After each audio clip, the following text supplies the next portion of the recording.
चलिए, इस वक्त की बड़ी खबर आ रही है। सीडब्ल्यूसी की बैठक जो है वो खत्म हो गई है। करीब 4:30 बजे बैठक शुरू हुई थी और अब बैठक खत्म हो गई है। हमारे साथ हमारे सहयोगी मिथिलेश फोन लाइन पर जुड़ रहे हैं। मिथिलेश, 2.5 घंटे बाद बैठक खत्म हुई है।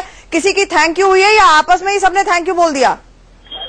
आजकल सबसे बड़ी खबर है कि कांग्रेस अध्यक्ष सोनिया गांधी और कांग्रेस के उपाध्यक्ष राहुल गांधी दोनों ने कांग्रेस कार्य समिति की बैठक में अपने इस्तीफे की पेशकश की थी, लेकिन कांग्रेस कार्य समिति ने एक मत से दोनों के इस्तीफे को नामंजूर कर दिया।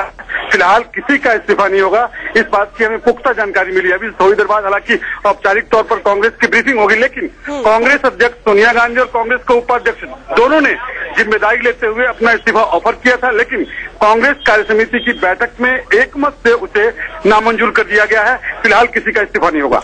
ठीक है मिथिलेश, ये तो लगभग तय ही था कि राहुल गांधी और सोनिया गांधी का इस्तीफा मंजूर नहीं होगा अगर वो देते हैं। आप पहले ये खबर हम 2 दिन से बता रहे थे हमें, लेकिन हार का ठीकरा किसी के सर पर फूटता दिख रहा है कि नहीं? कोई जिम्मेदार बताया जाएगा कि नहीं हार के लिए, इतनी करारी हार के लिए?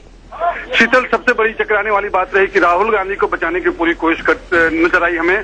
कांग्रेस समिति की बैठक चल रही थी, ऐसा पहली बार हुआ। कांग्रेस कार्य समिति की बैठक के बाहर आईवाईसी के युवा कांग्रेस के सदस्य बाहर नारेबाजी कर रहे थे कि राहुल गांधी तुम संघर्ष करो, हम तुम्हारे साथ हैं। यहां तक कि एक बार तो हैरत करने वाली चीजें नजर आई।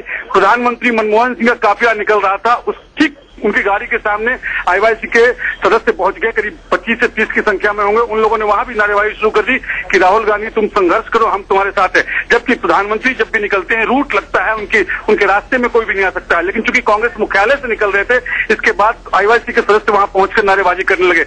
जाहिर है कांग्रेस की पूरी कवायद है कि कांग्रेस के युवराज सेफ रहे। हालांकि कांग्रेस युवराज के नेतृत्व में कांग्रेस पार्टी ने चुनाव लड़ा था, राहुल गांधी के नेतृत्व में चुनाव लड़ा था। ऐसे में कुल मिलाकर अभी तो थोड़ी देर बाद बाकी तस्वीर साफ हो जाएगी, लेकिन फिलहाल ऑफर तो किया कांग्रेस अध्यक्ष ने और कांग्रेस के उपाध्यक्ष ने।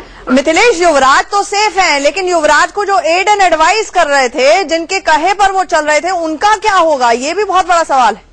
जी बिल्कुल, जिम्मेदारी तय होगी, लेकिन चूंकि कांग्रेस अध्यक्ष सोनिया गांधी ने कह रखा है कि जल्दबाजी में कोई फैसला नहीं होगा, ऐसे में फिलहाल फौरी तौर पर फैसला नहीं होगा। वैसे भी कांग्रेस की रवायत रही है कि इतने बड़े फोरम पे कांग्रेस कार्य समिति के 38 सदस्य वहां मौजूद थे। 38 सदस्यों के बीच में कोई इस तरह का फैसला नहीं होता है, लेकिन फैसला तो होगा। और कांग्रेस के सूत्र हमें जानकारी दे रहे हैं कि कांग्रेस युवराज के सलाहकारों पर नकेल कसी जाएगी। अच्छा मिथिलेश, अमूमन इन बैठकों के बाद एक मीडिया ब्रीफिंग हुआ करती है, आज ब्रीफिंग होगी कि नहीं, या फिर कारणों को समेटकर अपने पास सब कुछ अपने पास रखकर सब तमाम नेता वहां से चलते बनेंगे? कुछ बोलेंगे नहीं, मुंह पर पट्टी बांधे रखेंगे?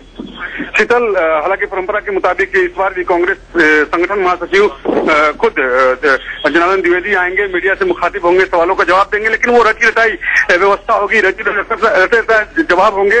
कुल मिलाकर अभी फिलहाल हमें सूत्रों ने जानकारी दी कि इस्तीफा जिम्मेदारी ली। जाहिर तौर पर सामूहिक जिम्मेदारी को देखते हुए, सामूहिक जिम्मेदारी का नारा बुलंद करते हुए कार्य समिति ने दोनों का इस्तीफा नामंजूर कर दिया, लेकिन आने वाले वक्त में कांग्रेस में बड़े फेरबदल होंगे, इसके संकेत हमें मिल रहे हैं। चलिए, धन्यवाद मिथिलेश इस अपडेट के लिए। तो क्लीन चिट पार्टी की ओर से राहुल गांधी को और सोनिया गांधी और राहुल गांधी दोनों ने इस्तीफे की पेशकश की थी, इतनी करारी हार की जिम्मेदारी लेते हुए, लेकिन वर्किंग कमेटी के सदस्यों ने इसे नामंजूर कर दिया। बैठक अभी खत्म हुई, तकरीबन 2.5 घंटा चली ये बैठक।